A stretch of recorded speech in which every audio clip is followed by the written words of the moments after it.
Hi friends, ఇది ice cream. So ice cream అని మీకు కూడా తెలుసు. సో ఈ ఐస్ క్రీమ్లో నాకు ఒక ప్రత్యేకత ఉంది. ఏంటి అంటే మా చిన్నాన్న కొడుకు మా తమ్ముడు. సో మాకైతే అన్న తమ్ముళ్ళు ఎవరు లేరు, మేము నలుగురు మా అక్క చెల్లెలము. మా చిన్నానికి 2 కొడుకులు. చాలా పిసినారులు అనమాట వాళ్ళిద్దరు కూడా, ఇంకా కానీ చాలా మంచోళ్ళు కూడా.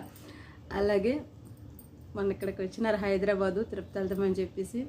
సో వాళ్ళ ఫ్యామిలీ అంతా మా చెల్లి వాళ్ళ ఇంటికి వెళ్తే వాడు మా షాప్ దగ్గరికి వచ్చి అక్క ఐస్ క్రీమ్ తింటావా అని చెప్పేసి నాకు ఐస్ క్రీమ్ కొనేసి ఇచ్చాడు.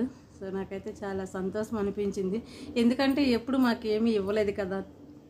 అందుకు వాళ్ళ పెళ్ళికి ముందు, వాళ్ళు చిన్నప్పుడు, వాళ్ళ పెళ్ళికి ముందు, పెళ్ళి అయిన తర్వాత, ఇంత పిల్లలు అయిన తర్వాత కూడా ఇంకా కానీ ఎందుకు నాకు ఈ ఐస్ క్రీమ్ ఇవ్వడం వల్ల చాలా సంతోషం అనిపించింది. అందుకు ఇచ్చినమ్మటి నేను తినలేదు, వాడితోనే మా ఫ్రిడ్జ్లో పెట్టించి 4 రోజులు అవుతుంది, ఇప్పుడు తింటున్నా. సో వీడియో గురించి ఐస్ క్రీమ్ ఉంచాను. సో ఫ్రెండ్స్, మీలో చిన్నమ్మ పెద్దమ్మ పిల్లలు